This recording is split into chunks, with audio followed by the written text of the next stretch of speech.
Welcome back folks, my name is LastKnownMeal and today we're gonna be talking about The Witcher. I do want to take a break from Cyberpunk at least with one video, but tomorrow we're gonna be continuing to talk about Cyberpunk itself. Now also I do apologize for not uploading for the past couple of days. I was busy with some other personal stuff, but now that's finished and I can go back to uploading more videos, so the actual upload schedule is going to continue as normal and as usual. But let's go and talk about one of the topics that for the past 2 days it's been one of the most requested videos that people want me to make, and it's actually about Netflix The Witcher.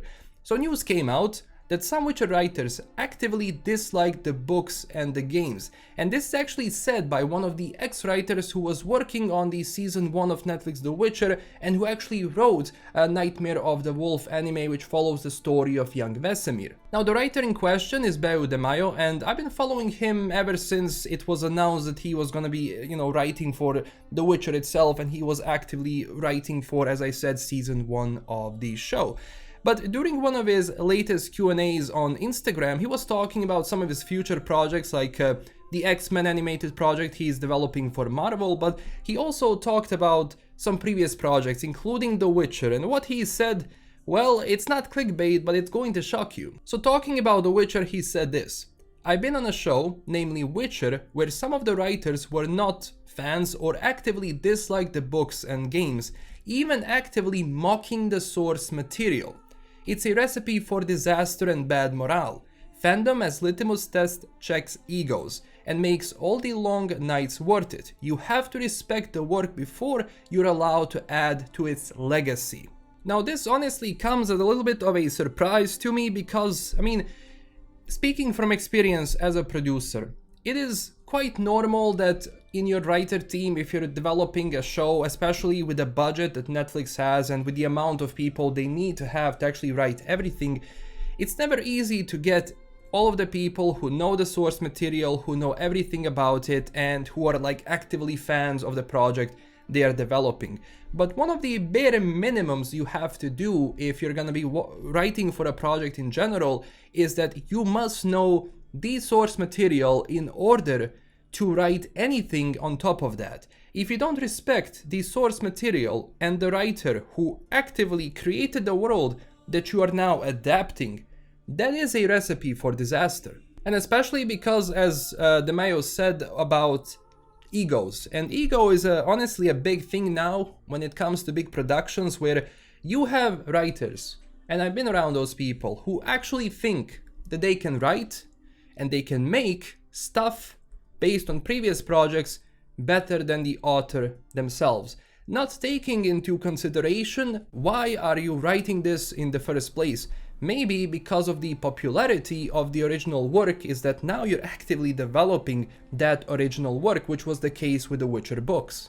And of course, you don't have to agree with everything that the author wrote in their books, but when you're developing something like this and you mock the source material, it's going to be counterproductive because, number one, you're not going to capture the essence of the story, you're not going to capture the essence of the world, and you're not going to capture the style and the feeling of the world. That's why stylistically Witcher had some problems in season 1, for example, with Nilfgaardian armor and so on, especially now with the Witcher prequel coming out, that project. Honestly, that looks like a D&D campaign. There is nothing Witcher-like or even stylistically close to what Sapkowski was writing about in The Witcher, even if it's original work, even if, Sapkowski didn't really talk about all of these things and most of the characters that are going to be in The Witcher prequel are going to be well made up.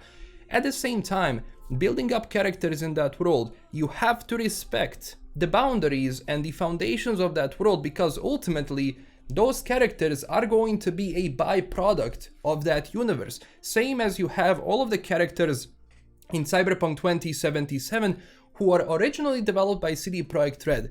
But because CD Projekt Red respects the foundations and the source material, those characters, even originally written, are going to fit, and you're going to feel like those characters fit there. But if you don't want to do that, ultimately you're going to create characters, you're going to create stories which have nothing to do with the universe and who are not going to even be considered to be a part of this universe, especially if you're trying to be semi-canon. And this whole ego with mocking the source material, I mean, it's just wild, especially mocking the games as well. Like, look, you wouldn't even be making this show if there wasn't, first off, for Andrzej Sapkowski writing those books, and second of all, if there wasn't for CD Projekt Red developing the Witcher trilogy and basically extending the knowledge of the Witcher books and, you know, getting people familiar with the Witcher books outside of, let's say, Poland or Eastern Europe or Europe in general. If you want to have it in US, CDPR is one of the reasons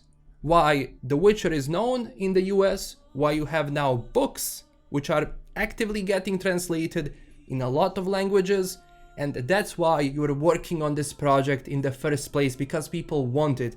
If there wasn't for CD Projekt Red, the chances of you doing that project, or well, for producers to even accept that project, would be a lot slimmer. Again, not dissing Sapkowski or anything like that, but producers in general, if you have a franchise which is extremely popular and which already has an established audience, is going to be a lot more attractive for any studio head, any producer, because they're going to say, oh well, it's going to be easier for us to push the show to a certain audience because there is already a developed audience who wants more from The Witcher, let's say, and that's why it's one of the reasons why The Witcher was even chosen to be given this amount of money to be worked on for each season. And you can actively see in the second season, for example, how some of the stories fell apart because writers completely misunderstood what those stories are supposed to be. Placing random Witchers in Kaer Morhen was just plain stupid, because if you actually want to push the characters, just leave the characters which were originally there, a very small select part of the School of the Wolf Witchers which stayed alive, and build up around them.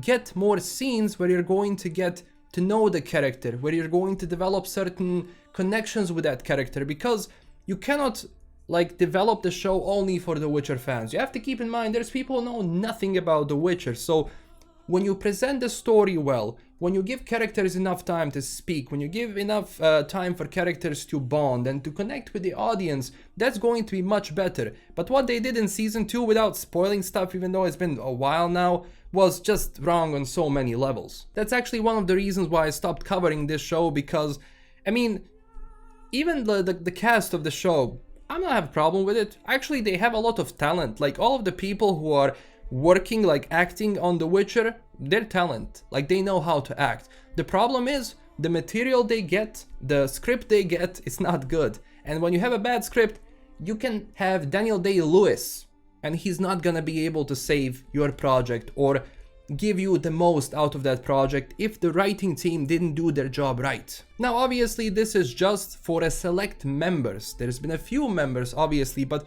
whenever you say members, that means more people, and the writer team is gonna have, what? I don't know how many like people the team Witcher had when it comes to writing, maybe 6, 7, but anyway, all of that has to go through showrunner. And there is something which is also mentioned by the Daily Intelligence, which is said by the showrunner before. So Lauren Hisrich in 2020 said, when writing an adaptation, are the best writers always the ones the most familiar with the world?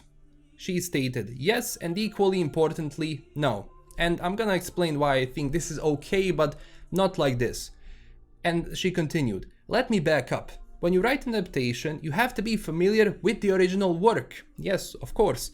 The writers and the staff on The Witcher had to read all of the books and had to appreciate and enjoy the genre. But I specifically did not seek out 10 Sapkowski scholars, so it does seem that the writer team was 10 people, as she says here. Maybe this is just, you know, overestimation, but if it's a team of 10 people, that's okay for a project of this size. So when she says this, of course, this is normal, but I'm still not sure if, number one, those people are still on the team because they were not named, and second of all, I am not sure why she allowed that in the first place, because ultimately the showrunner is the one which decides and has the final say when it comes to a lot of these stories. She's gonna be receiving material from those writers, and ultimately it's up to her to decide yes, no, change this. So whatever they wrote, she accepted, obviously, and what she wrote as well, you know, because a showrunner is going to co-write some things, of course, it's not going to be a problem. But nevertheless, honestly, if I was a producer on this project, first of all, if I learned that some of the writers were having egos like this, well, you would be fired immediately, I can tell you that much. And second of all, you wouldn't even be involved in the project in the first place. So, when you're talking about a project, there is one thing I was taught in school. One of the first things you get taught in school, project comes before everyone and everything else. Meaning that if there is a mission, a project mission to create The Witcher show, which is going to first off be good, critically acclaimed, and bring money to Netflix, because ultimately everything is around money, you want to have that project succeed. But you're always going to have people with big egos who are going to try to turn that project into their own personal thing because they want to tell a story which, let's say, doesn't make sense, so they're going to push everything they can to put that story in. And what that ultimately does, it creates friction in team, because a team has to discuss certain things. How are they going to continue? That creates friction, and also that creates a certain, how would I say, bad vibe in the writer's room. And when you have that, you're never going to get 100% out of people. Never. So is this sad? Absolutely yes, but I wanted to talk about this. Hopefully those writers are not on the team. Basically, as it says here, so the team which is gonna be writing the season 3 of The Witcher is also going to be writing season 4 and 5. But again, ultimately, we cannot decide like who are those people, and we don't know who are those people because they were not named. So of course, as I always said, do not go after people, do not harass anyone, just don't do that. It's wrong, it's counterproductive, and it's not going to achieve anything. So yeah, that's basically it. I'm very sad that egos have to be checked for a Witcher show to succeed. It is honestly sad that those things are happening in that way. So hopefully in the future they will rethink their strategy to make a better show in the end, because ultimately I want a better show. Everyone wants a better show, and the best version of the show you can get is the one people want. And I mean, everyone sets out to create something. Are you going to succeed? You don't know. But as a Witcher fan, I really do want Netflix The Witcher to succeed even more. But if they actually want to succeed more, they have to stop making basic mistakes and respect the source material. It is that simple. As soon as I saw the story they had for Eskel, I knew, yeah, you don't respect people, you have no idea what those characters are, and you have no idea how the history of those characters in The Witcher, especially if you take comparatively the games as well, you know, because CDPR did a great job, there is no denying that. It says to me that you don't know these characters, you don't care about them, you don't know how to develop them further because you don't know what they are in the first place and their personality, and it's sad. And it makes me sad that people get huge amounts of money writing for Netflix doing this. It makes me mad. But we shall see obviously what's gonna be happening in the future. So this is everything I wanted to say today. Tomorrow we're gonna have a new video. Again, apologies for not uploading. I got back now, so things are gonna be great. And yeah, this is LastKnownMeal signing out. Tell me down below, what do you think about this? And as always, if you enjoyed the video, don't forget to click that like and subscribe button for more. And also don't forget to check us out on Twitter and Discord. And huge thanks to my current Patreon supporters. This is LKM signing out. Stay classy everyone, and I'll see you next time. Bye bye.